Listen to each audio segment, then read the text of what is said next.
Tinha acabado de me mudar para os Estados Unidos. Cheguei a uma pequena cidade no Texas, completamente isolada. Era um lugar de casas baixas, postos de gasolina vazios e um silêncio estranho durante a noite. Naquela época havia bastante trabalho, porque a cerca de 6 quilômetros dali estavam construindo um centro comercial ao lado da rodovia. Por lá, todo mundo tinha carro, do contrário, não havia como sair dali. A cidade era isolada, sem transporte público, então se você não tivesse como se locomover, ficava preso. Havia um senhor peruano que tinha uma caminhonete e passava para pegar outros que trabalhavam na construção. Se quisesse e pudesse, você dava $1 ou $2 a ele pela carona. Se não, mesmo assim, ele levava quem estivesse pedindo. Nunca deixava ninguém para trás. Aquele caminho, aliás, era árido. Não era completamente seco, mas entre a terra vermelha surgiam pequenos vales cobertos de verde. Só que eram cheios de arbustos espinhosos que não ofereciam sombra alguma. O sol batia direto e queimava sem dó.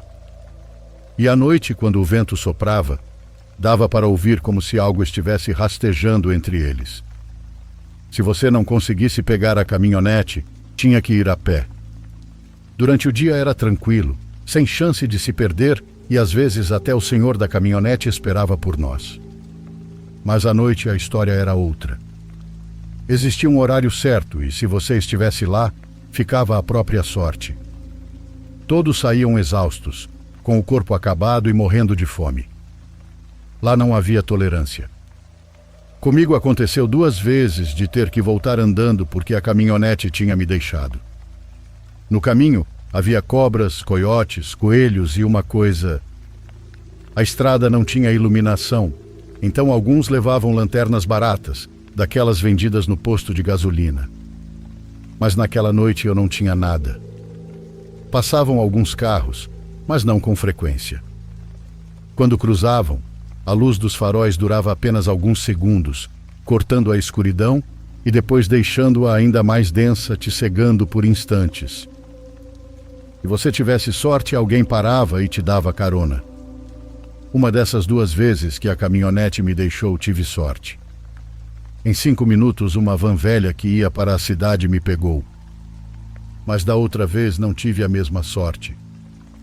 Depois de uns 20 minutos caminhando no breu, comecei a me arrepender de ter tentado voltar. Melhor teria sido dormir ao relento, do lado de fora da construção. No fim das contas, eu não estava carregando nem telefone. Eu estava no meio do nada, com frio, sem luz, esperando que passasse um carro, mas não passava nenhum. Nem mesmo um farol de bicicleta. Depois de uns 10 minutos, vi uma luz adiante, no caminho. Demorei a entender o que era. Não parecia ser um carro, pois a luz não se movia nem piscava. Quando cheguei mais perto, lembrei que havia uma pequena capela naquela parte da estrada. Não era uma casinha improvisada, mas um lugar bem construído, feito para que as pessoas pudessem parar e rezar um pouco. As paredes eram de blocos firmes, pintadas de branco, e o telhado de telhas bem alinhadas de cor bege. Por dentro, havia um par de bancos de madeira e na frente um genuflexório com um tapete gasto diante do altar. O espaço era suficiente para que um pequeno grupo de pessoas se reunisse e até mesmo celebrasse uma pequena missa. A porta de ferro podia ser trancada por dentro, mas estava sempre entreaberta, como se o lugar estivesse esperando qualquer um que precisasse de refúgio. A imagem da Virgem ficava protegida por uma redoma de vidro perfeitamente limpa, sem poeira ou marcas de dedos. Estava vestida com um manto azul clarinho, uma túnica branca e com as mãos juntas em oração. O pessoal da cidade cuidava muito bem do local. Os arranjos de flores frescas estavam sempre colocados em vasos de barro, nada fora do lugar ou esquecido. As velas alinhadas num canto emitiam uma luz quente que refletia nas paredes, fazendo aquele espaço parecer brilhar por dentro. No meio daquele caminho árido e escuro, a capela não parecia abandonada. Pelo contrário, parecia viva, cuidada como se alguém velasse por ela todas as noites. Acho que nunca tinha passado por lá tão tarde, por isso não lembrava de tê-la vista iluminada. Naquela noite, a luz das velas dava à imagem da Virgem um brilho estranho. Parecia que ela estava flutuando na escuridão, esperando por mim no meio do nada. Decidi ficar ali, afinal, no dia seguinte não teria muito o que caminhar. Só me preocupava com minha mãe, que certamente passaria a noite em claro, sem conseguir dormir, pois eu todo dia ligava para ela. Entrei e o lugar estava um pouco empoeirado, mas não havia sinais de vandalismo. Por incrível que pareça, ali as pessoas respeitavam. Na minha terra, com certeza já teriam usado o espaço para urinar ou enchê-lo de lixo. Deitei-me num dos bancos de madeira e fiquei olhando para a parede.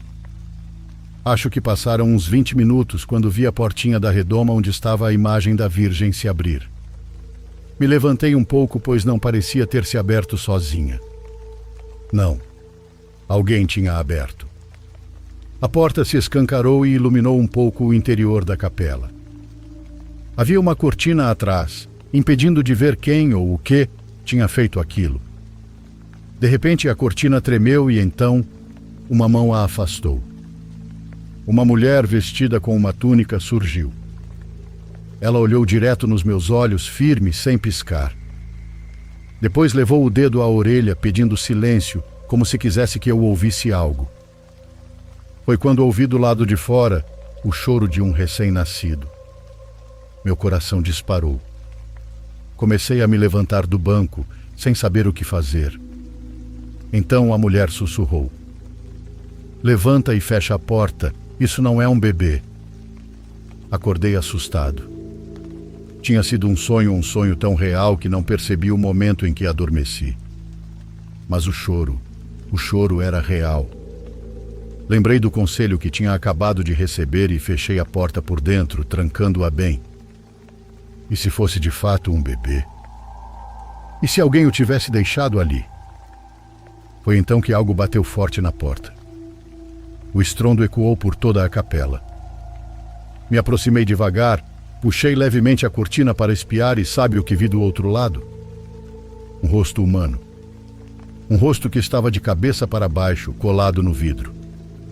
Os olhos estavam fechados e era como se me encarassem. E logo abaixo um corpo longo, articulado, que se retorcia. Tinha dezenas de patas pretas que arranhavam a porta, como se quisessem arrancá-la. O rosto balançava, acompanhando o movimento do corpo, chegando cada vez mais perto da porta, como se sentisse meu cheiro lá dentro. Dessa vez não era sonho, e aquela coisa foi embora quando quis. Não preguei o olho pelo resto da madrugada. Ela fazia uns barulhos horríveis, como o choro de uma criança. Ora soava de um lado, ora do outro. Às vezes parecia vir de cima, como se a criatura estivesse andando pelo teto da capela. Eu não conseguia acreditar no que estava acontecendo comigo. Ali, naquele deserto, é muito perigoso andar à noite. Me dá até vergonha dizer, mas pessoas como nós, que estamos ali de passagem, trabalhando na construção, desaparecem e ninguém fala nada. A polícia não investiga e as notícias não comentam. Foi a noite mais longa da minha vida. Só quando amanheceu aquela coisa se foi. Sabe, com toda a atenção e o medo, acabei esquecendo do mais importante.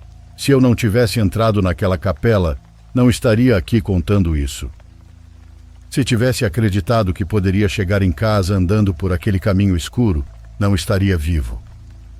Nunca contei para ninguém o que vi. Quem acreditaria? O que eu faço desde então é alertar os outros imigrantes que não peguem aquele caminho à noite. Nem louco.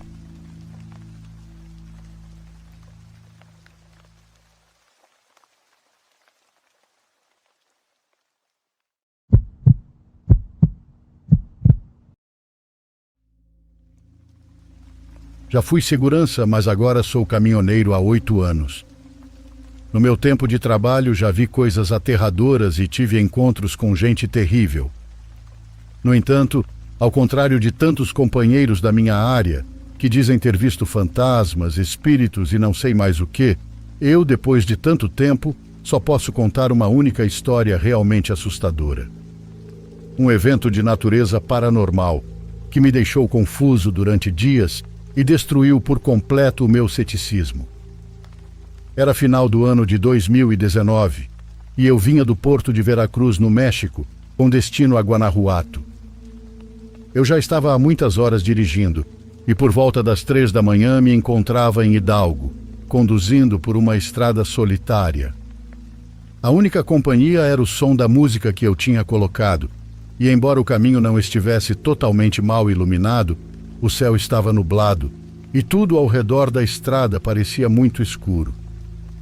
Agora, uma coisa que preciso deixar claro é que a escalada para o estranho foi muito lenta, e eu ignorei muitos sinais por não saber reconhecê-los. A primeira coisa de que me dei conta, mas que atribuí ao frio, mesmo que não houvesse, foi que os pelos dos meus braços se arrepiaram. Achei aquilo estranho, e em retrospectiva, suponho que alguma coisa no meu subconsciente previu que algo muito estranho estava prestes a acontecer. Sei que fiquei em alerta, como se sentisse um perigo por perto, mas como disse, acabei ignorando, assumindo que tinha apenas sentido frio, e então subi o vidro da janela.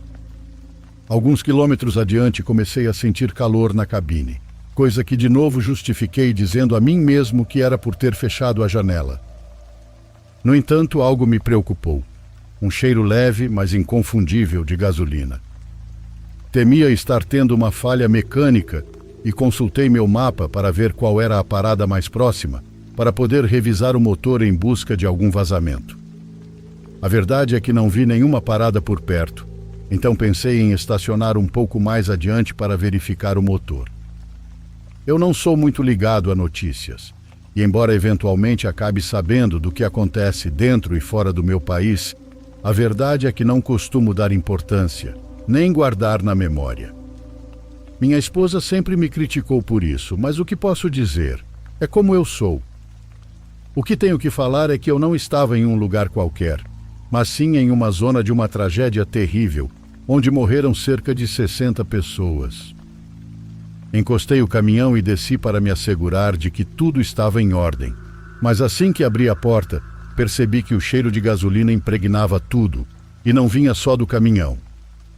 Além disso, a noite estava extremamente quente, e desculpem insistir nesse detalhe, mas de verdade, estava muito escura. Isso me incomodou porque, além da estrada, eu não conseguia ver nada, e ainda assim uma sensação desagradável de estar sendo observado me fez querer voltar correndo para dentro do caminhão. Apesar disso, consegui me controlar. Subi na parte da frente e abri o capô para verificar se nenhuma mangueira ou algo parecido estava solto. Tudo estava em ordem, ao menos no caminhão. Ao meu redor, por outro lado, a coisa ficava cada vez mais estranha, já que enquanto eu estava de costas olhando para o motor, aquela sensação intensa de olhar cravado na minha nuca se somou um leve sussurro. Pensei que alguém estivesse escondido no mato, prestes a me transformar em vítima de um crime. Por isso fechei o capô de uma vez e subi correndo no caminhão. Fiquei alguns segundos olhando ao redor, esperando ver alguém aparecer de repente na estrada, mas nada surgiu depois de alguns instantes, então decidi seguir viagem. Os faróis do meu caminhão iluminavam bastante longe, de modo que eu podia ver claramente a estrada a uns 5 metros à frente e também as margens. Isso mesmo passando por um trecho totalmente apagado, com todos os postes de luz desligados. Me concentrei em olhar para frente, ignorando o desconforto que sentia, e ao longe, como um farol no meio da noite, vi um poste de luz aceso, com uma silhueta embaixo dele na beira da estrada. Não consegui distinguir quem ou o que era até me aproximar mais. Reduzi a velocidade porque não sabia se aquilo pularia de repente na estrada, e então do meu banco pude ver um homem com a pele carbonizada que me encarava fixamente. Fiquei imóvel no banco, sem desviar o olhar dele até que passei direto. Quando procurei pelo retrovisor lateral, ele havia desaparecido e a luz do poste se apagou atrás de mim. Agora, Não sei como consegui, mas mantive a calma o tempo todo e apenas acelerei um pouco, na esperança de sair dali enquanto tentava dar sentido ao que tinha acabado de viver. Assumi que fosse um andarilho e que desapareceu porque correu para a escuridão, mas a verdade é que isso não me convencia, porque eu vi sua pele e seu rosto, e ninguém poderia estar vivo com ferimentos daquele jeito. À medida que avancei, a sensação de estranheza que me invadia foi desaparecendo, e depois de algumas horas, por volta das 7 da manhã, parei para tomar café da manhã e aproveitei para ligar para minha esposa. Conversei sobre outras coisas para tentar me distrair, já que não consegui esquecer aquele episódio durante toda a madrugada. Acabei mencionando de passagem o estranho evento. Foi aí que ela me lembrou do lugar onde eu havia passado e do que tinha acontecido ali. Caiu a ficha de que talvez não fosse algo natural e que finalmente, depois de tantos anos, eu tivesse presenciado algo sobrenatural. Hoje em dia não sei se todas as histórias que meus manos de profissão contam são reais ou não, já que nunca mais me aconteceu nada parecido. Porém, tenho certeza de que naquela noite do fim de 2019, vi algo que estava além deste mundo. Me entristece pensar que ainda existam vítimas daquele acidente vagando por lá. E embora eu não seja religioso, espero que de alguma forma encontrem a luz e abandonem para sempre aquele trecho da estrada.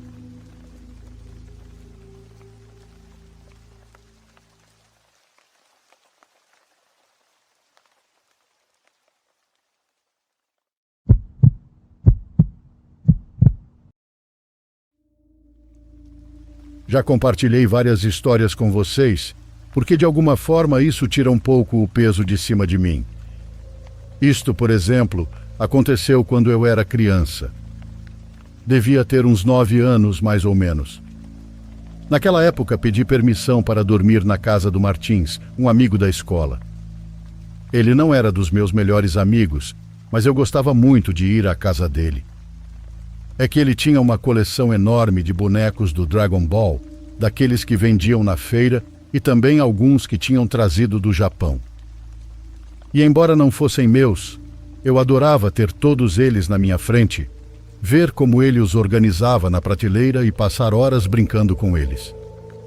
Lembro bem que minha mãe me levou naquela tarde. Quando chegamos, ela me olhou muito séria e me advertiu algo que até hoje lembro perfeitamente. Tudo bem você ficar aqui, mas não saiam para o parque. Fique na casa, entendeu? Na frente da casa do Martins havia um parque enorme. Tinha árvores muito altas, vários caminhos de concreto com postes de luz e um par de quadras. Mas a noite se transformava em outra coisa. Metade ficava escura, como se engolisse a pouca luz que havia, e parecia ainda maior do que realmente era. Nessa noite, brincamos um pouco com os bonecos até que a avó do Martins, que era quem cuidava dele porque os pais não moravam lá, foi dormir bem cedo. Assim que ouvimos a porta do quarto dela se fechar, Martins me disse para irmos até a casa do Bruno, que era outro menino da escola. Ele tinha um PlayStation 2 e um monte de jogos que eu nunca tinha experimentado. A ideia de desobedecer me deixava nervoso, mas a verdade é que a emoção falou mais alto. Saímos sem fazer barulho algum e pulamos para dentro do parque. Corremos direto pela parte mais escura, longe dos caminhos iluminados para que ninguém nos visse. Eu estava com o coração batendo forte, pensando no que minha mãe tinha me dito, mas ao mesmo tempo empolgado porque sentia que estava fazendo algo proibido. Atravessamos o parque, chegamos à casa do Bruno e lá esquecemos todo o medo. Jogamos um pouco de Dragon Ball e depois um FIFA que ele se gabava muito de ter comprado com o próprio dinheiro. Entre risadas e disputas com os controles, o tempo voou. De repente, Bruno nos disse que já era muito tarde, que o pai dele estava para chegar e que se nos encontrasse lá, ia brigar com a gente. Quando saímos e vimos que tínhamos que atravessar de volta na escuridão, o parque pareceu gigantesco. Estava em um silêncio total, salvo pelo barulho das cigarras. Não havia ninguém, Ou pelo menos foi o que pensamos, até que já no meio do parque nós o vimos. No centro do caminho iluminado havia um homem. Era altíssimo, exageradamente alto, muito magro, vestido com um terno preto que deixava as pernas e os braços ainda mais compridos. Tinha a cabeça levantada, como se estivesse olhando para o céu, como se observasse algo lá em cima. Seu rosto era totalmente branco, liso, sem traços distinguíveis. Parecia coberto com ataduras, assim como as mãos ossudas, alongadas, mas também cobertas por faixas. Nós ficamos em choque. Martins, que atravessava aquele parque à noite como se nada fosse, estava tão confuso quanto eu. Lembro que ele até murmurou algo como: "Que caralhos é isso?" e não se moveu. Eu mal conseguia respirar. Tudo o que queria era correr, mas sentia que se fizesse isso, aquela coisa viria atrás de mim. Decidimos dar a volta para não passar perto dele. Encontramos um trecho da cerca por onde as pessoas se arrastavam para sair sem precisar pular. E foi por lá que tentamos escapar. Martins passou primeiro e saiu disparado igual um tiro. Eu tentei segui-lo, mas bem no momento em que estava passando por baixo da cerca, senti algo, como se uma mão tivesse me agarrado pela perna. Não foi forte, mas o suficiente para me fazer sentir que alguém tentava me parar. Olhei para trás e não havia ninguém. Nada. O caminho estava vazio. Mas por dentro eu sentia que aquela coisa ainda estava lá e que nos observava de perto. Chegamos em casa sem ar, trancamos a porta e ficamos espiando pela janela em direção ao parque. Cada vez que víamos uma sombra se mover entre as árvores, pensávamos que era ele. Estávamos tão assustados que quase acordamos a avó dele para confessar tudo, mas nos contivemos. Só conseguimos pegar no sono muito tarde naquela noite. O estranho de tudo isso é que anos depois, já adolescente, vi pela primeira vez uma imagem do Slenderman na internet. O que mais me impressionou foi o quanto ele se parecia com o que vimos naquela vez. Mas, de alguma forma, o que aconteceu conosco foi muito antes dessa creepypasta existir.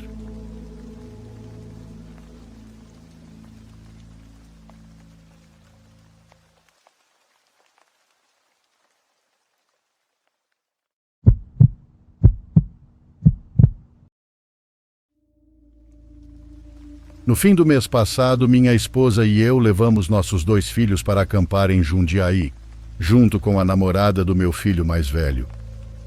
Acampamos durante todo o fim de semana e, no geral, foi uma experiência bastante divertida.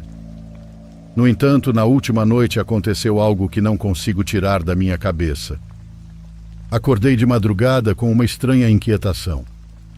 Não havia barulho, nada fora do lugar, mas senti uma necessidade repentina de verificar tudo, como se algo me chamasse da escuridão. Ao sair da barraca, notei que meus filhos não estavam nas deles, o que imediatamente me encheu de preocupação. Comecei a caminhar por ali, chamando-os em voz baixa, até que os vi mais adiante de pé em um caminho estreito.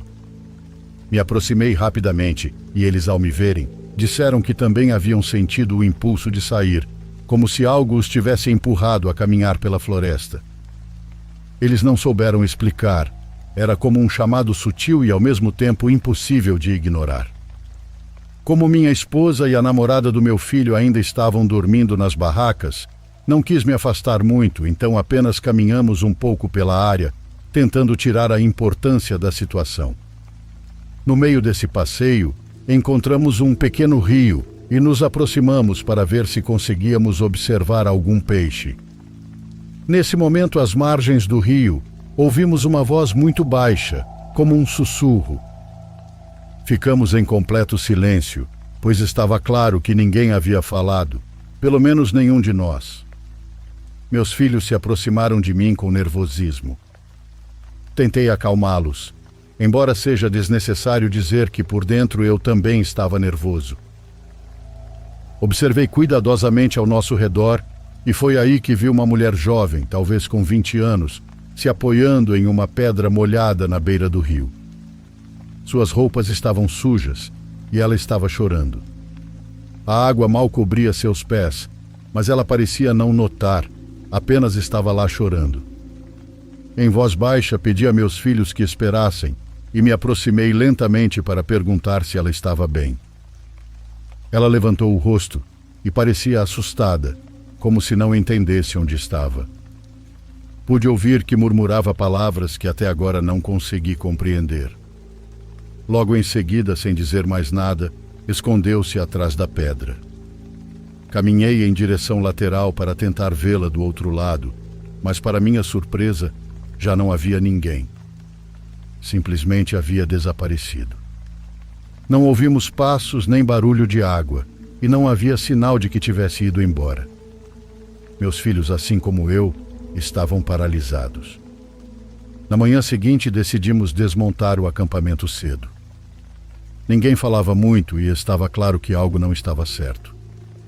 E desde que voltamos para casa, as coisas não voltaram ao normal. Tenho sonhado constantemente com aquela garota.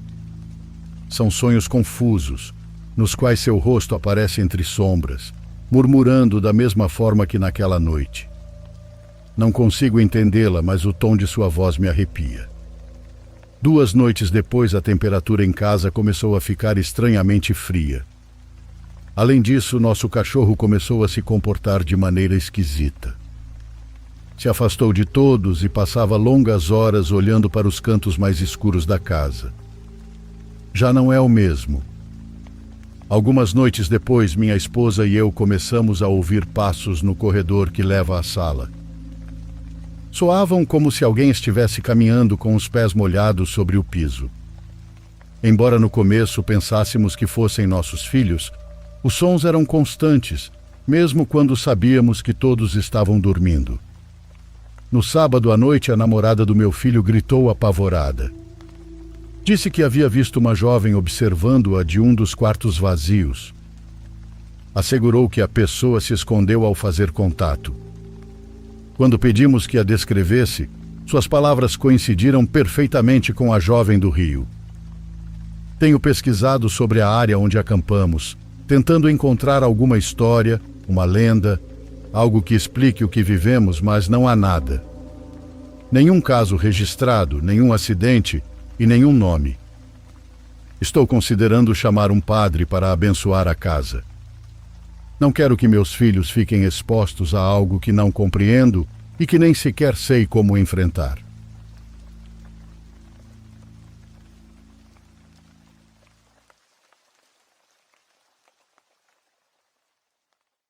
Por favor, curta e se inscreva se você estiver gostando. Agora continuamos.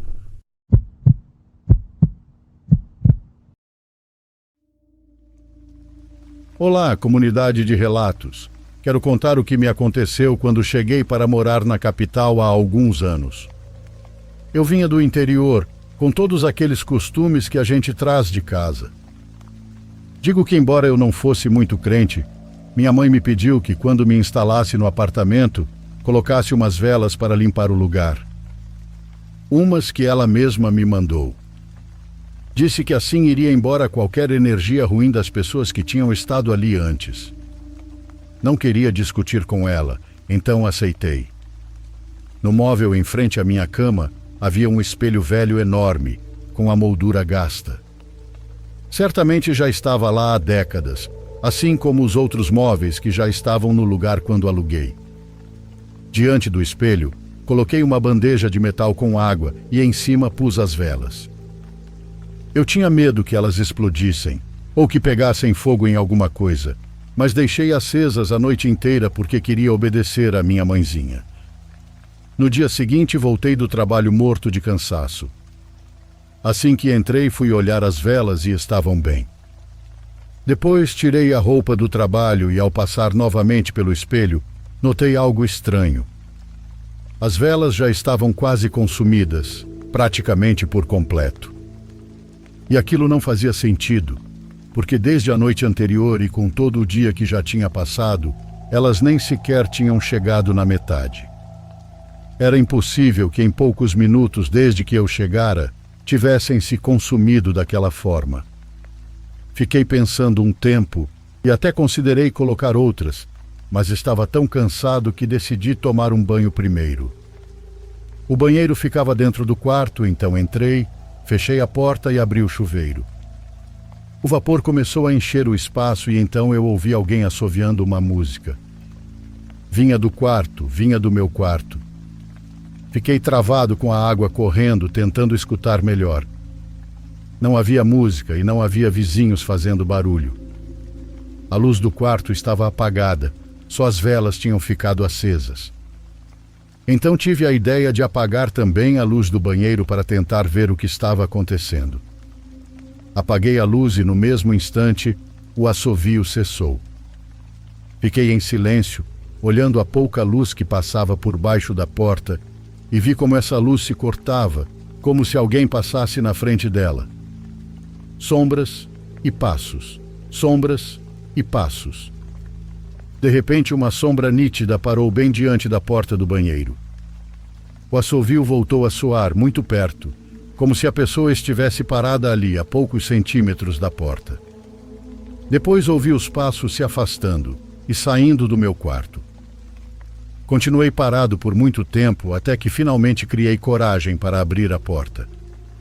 Não havia ninguém. Revisei o quarto inteiro, acendi a luz e a única coisa que encontrei foram as velas já quase apagadas. Peguei o celular ainda tremendo para escrever para um amigo, depois liguei para minha mãe e contei o que tinha acontecido. A primeira coisa que ela me perguntou foi onde eu tinha colocado as velas. Quando disse que em frente ao espelho, ela ficou em silêncio por alguns segundos e depois se alarmou. Explicou que eu nunca deveria colocá-las ali, que era perigoso, que podia abrir e deixar entrar alguma coisa. Durante vários dias fizemos orações, eu do apartamento e ela de casa, pedindo paz para quem quer que estivesse ali. As semanas seguintes foram tranquilas. Não voltei a escutar nada estranho até que um vizinho me chamou um dia, quando nos encontramos na entrada do prédio. Disse bem irritado que precisava falar comigo, porque já não aguentavam mais o barulho que eu fazia todas as tardes. Disse que ouviam alguém correndo de um lado a outro no meu quarto.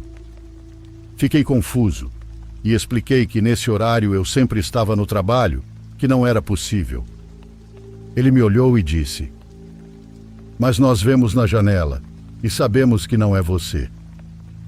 É uma mulher de cabelo comprido e nós a vemos quase todos os dias." Eu quis insistir que não podia ser no meu apartamento, mas o homem jurou que era o meu porque fica exatamente em cima do dele, e que tanto ele quanto o marido já tinham visto claramente várias vezes. A forma como ele falava, com tanta certeza, me deixou bastante espantado. Eu já não a tinha ouvido, já não a sentia, mas ali estava. O que saiu do espelho continuava se manifestando. Quando terminei meus 6 meses de contrato, procurei outro lugar e me mudei sem pensar 2 vezes. Desde então nunca mais coloquei velas em frente a um espelho e até hoje não sei se o que meus vizinhos viam era o mesmo que eu ouvi naquela noite. Porém temo que algo ou alguém tenha ficado preso naquele apartamento.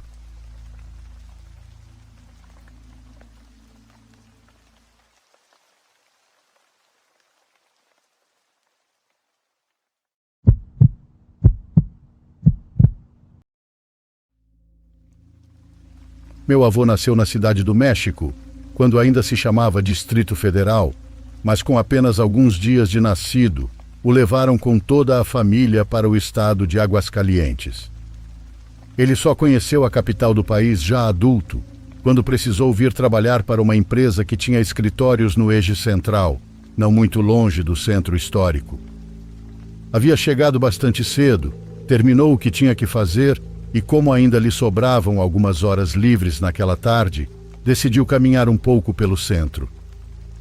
Sempre contava que a cidade o impressionava. Seja o barulho, a quantidade de gente ou os prédios antigos ao lado dos novos. Tudo naquela cidade o fazia se sentir pequeno e ao mesmo tempo como se estivesse visitando um lugar que de alguma forma também lhe pertencia.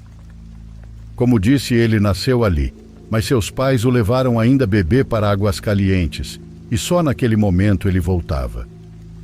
Dizia que ao caminhar por aquelas ruas sentia uma nostalgia estranha, a nostalgia de uma vida que não viveu. Naquele dia entrou para comer em um restaurante simples. Pediu um prato principal e uma cerveja, depois outra e mais outra. Nunca gostou de álcool, mas aquelas 3 já o deixaram bem contente. Bom, contente e um pouco corajoso também, porque embora tivesse pavor de alturas, colocou na cabeça a ideia de subir até a Torre Latino-Americana. Aquela torre imponente que pode ser vista de grande parte da cidade e que naquela época devia ser ainda mais impressionante, pois não havia tantos arranha-céus como agora. Dizia que as pernas tremiam quando entrou no elevador e ainda mais quando saiu no mirante. Mas quando se debruçou e viu lá de cima aquela cidade imensa, iluminando-se pouco a pouco conforme escurecia, sentiu que o medo valia a pena. Olhava tudo com muita atenção, como se quisesse gravar na memória para sempre.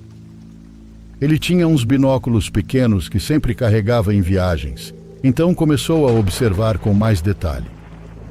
Via as pessoas entrando e saindo do metrô, via os vendedores desmontando suas barracas, via como a vida seguia embora já fosse noite, e em meio àquela nostalgia, viu algo que não conseguiu explicar. Em cima do Palácio de Belas Artes, algo se movia. Primeiro pensou que fosse uma ilusão, mas ao focar com os binóculos viu mais claramente uma figura preta, muito alta, como se estivesse perto de 2,5 metros, de pé exatamente na parte mais alta do telhado. Dizia que lhe lembrava uma gárgula, como as que tinha visto em fotografias de edifícios na França, mas com as asas abertas. No começo acreditou que fosse uma lona presa ou algo assim, mas então a figura se moveu, flexionou as pernas como se acomodasse e em seguida abriu as asas ainda mais. Eram enormes. Meu avô ficou paralisado, mas não conseguiu deixar de olhar. Aquela coisa apenas mirava para baixo, para os carros e para as pessoas, como se as observasse. De repente, como se tivesse sentido o olhar dele, a criatura levantou a cabeça e olhou diretamente para meu avô. Meu avô sempre dizia que não soube descrever o que sentiu naquele momento. Não foi exatamente medo, mas sim um vazio no estômago. A criatura o fitou por alguns segundos que pareceram eternos, e depois, com um salto, abriu as asas e lançou-se em direção à avenida. Aquilo passou roçando as copas das árvores até desaparecer na escuridão. Meu avô tirou os binóculos de repente, desceu do mirante com o coração acelerado e não contou nada a ninguém. Ninguém mais parecia ter notado aquilo. Ele caminhou de volta ao hotel e tentou se convencer de que tinha sido apenas imaginação, de que talvez fosse só uma ave enorme que o medo e a escuridão fizeram confundir. Na manhã seguinte, levantou-se bem cedo, pediu um táxi até a rodoviária, pegou seu ônibus e iniciou o retorno para Águas Calientes. Era a manhã de 19 de setembro de 1985. Naquele mesmo dia, apenas 1 hora depois, às 7h19 da manhã, um terremoto devastou a cidade do México. Em uma pausa, meu avô notou pessoas muito assustadas na rodoviária de Hidalgo. Mais tarde viu nas notícias e ficou em silêncio, como se não pudesse acreditar. Aquela enorme tragédia quase tinha acontecido com ele também.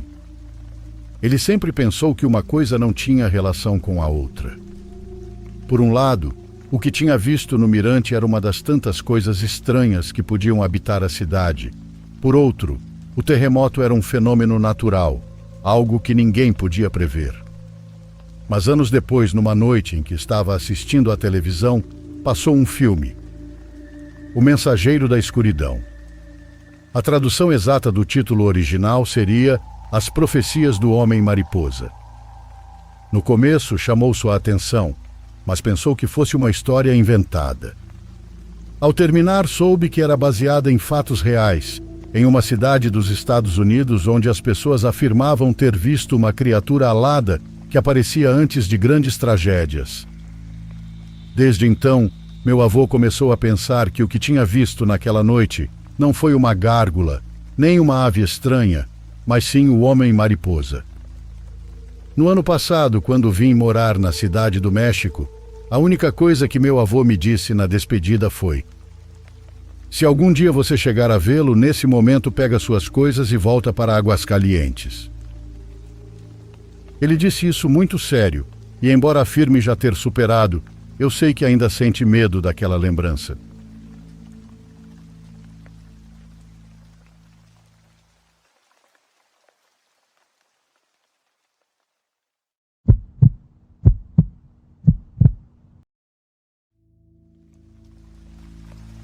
Olá, meu nome é Raíssa e este relato que vou contar aconteceu há 3 anos, mais precisamente em 2021. Como de costume, durante as minhas férias escolares eu sempre viajava para o interior, onde mora a família da minha mãe. Naquele ano eu tinha começado a namorar, mas viajei sozinha enquanto ele ficou em nossa cidade natal. Com o passar dos dias, a saudade foi aumentando. E como eu ia passar um mês lá, ele decidiu que viria me visitar. Vale ressaltar que na época meu namorado, hoje meu marido, não acreditava no paranormal. Eu, por outro lado, desde pequena acredito ter um dom de visão. Já vi muitas aparições de espíritos obsessores ao redor de pessoas que nem conhecia e senti inúmeras coisas ao longo da minha vida. Por exemplo, lembro-me de uma vez, durante minha infância, em que acordei na madrugada com algo puxando minha mão com muita força. Eu tinha o hábito de dormir com o braço embaixo do travesseiro e a cabeça apoiada nele. Naquela noite, que começou como um dia comum, despertei sentindo algo puxar meu braço. Por mais força que eu fizesse, não conseguia soltar. Isso durou de 2 a 3 minutos. Até que uma luz muito forte apareceu na frente da minha cama, perto dos meus pés. Meu quarto estava completamente escuro, pois sempre dormia com a luz apagada, mas aquela luz tomou o ambiente. No mesmo instante, o que quer que estivesse segurando meu braço me soltou. Depois disso, apaguei completamente e só acordei na manhã seguinte. Corri para contar aos meus pais o que tinha acontecido. E eles acreditaram em mim, pois sabiam que eu nunca inventaria uma história como aquela.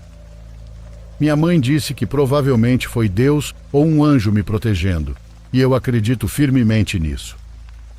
Estou contando esse episódio para que entendam que já sou acostumada com o mundo espiritual. Hoje, quando vejo algo, já não me assusto mais. Mas então, agora vamos ao relato principal. Quando meu namorado chegou ao interior, tudo estava tranquilo. Uns 2 ou 3 dias se passaram desde sua chegada. Lá no interior era comum, antigamente, que os bebês que faleciam fossem enterrados nos quintais das casas dos parentes. Não sei ao certo porquê, mas acho isso muito estranho. Certo dia, estávamos sentados na frente da casa da minha irmã, conversando sobre a vida e rindo quando de repente olhei para a rua e vi uma silhueta. Era do tamanho de um bebê de aproximadamente 1 ano, correndo. A silhueta era branca, um pouco transparente e corria rapidamente. Na hora sacudi o ombro do meu namorado e apontei, sem conseguir dizer nada, apenas boquiaberta. Ele olhou e ficou pálido. Até aquele momento achei que estivesse vendo coisas, mas ao notar a expressão incrédula dele, percebi que era real. Tudo aconteceu muito rápido, em questão de segundos. Consegui ver nitidamente as perninhas daquela figura correndo como um pequeno bebê, até que bem diante de nossos olhos ela desapareceu. Corremos para dentro da casa e contamos o que vimos à minha mãe. Foi então que ela me lembrou daquela antiga prática de enterrar bebês nos quintais das casas, quando morriam por doenças ou outros motivos. Até hoje, quando me recordo desse episódio, acho engraçada a reação de pavor do meu marido. Ele nunca esqueceu daquele dia e, a partir daí, passou a acreditar no mundo espiritual.